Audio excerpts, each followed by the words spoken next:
Hello, my name is Nolan. I'm a product specialist at Verkada, and this video will cover how to configure your intercom for emergency calling.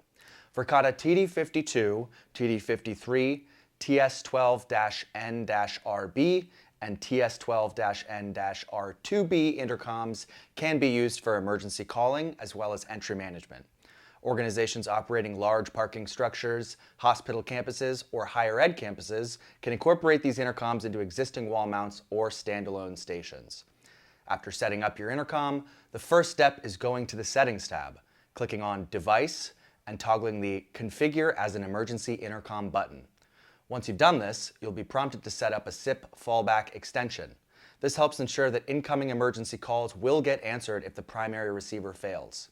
Note: if the device is registered to a SIP server, this step is mandatory. Otherwise, setting up a fallback extension is highly suggested but not required. For more information on how to set up a SIP receiver, check out the Add and Configure SIP/VoIP system video. This configuration unlocks a few key settings. Calls can now last up to 2 hours, extending beyond the previous 5-minute limit. And for organizations using a mix of intercoms for entry management and emergency calling, emergency calls will be distinctly labeled and prioritized in command. Our intercoms also support E911, or Enhanced 911. This allows intercoms to call 911 directly and automatically share the device's location with emergency services.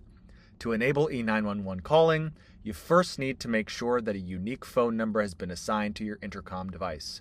For more information on how to set this up, see the Add and Configure a Unique Phone Number video. Next, on the Call tab, verify under the Enable 911 receiver that the unique phone number and address registered pieces are complete. Then, toggle on Enable 911 receiver. Now that we've enabled 911 calling, the next step is to add 911 as a call receiver to the intercom's call flow. Go to the Intercom and the Receiving tab, then simply select Emergency Response as the receiver type. There are a few important notes here. 911 must be the only receiver in its call group. The group with 911 must be the last step in the call flow. No one home messages will be automatically disabled for this step, and the 911 call step will automatically be set to a 300-second ring duration. You can learn more about call flows in this video, create call flows, and receiving at scale. That's all for this video. Thanks for watching. If you have further questions, please visit our Knowledge Center or contact our 24/7 support team.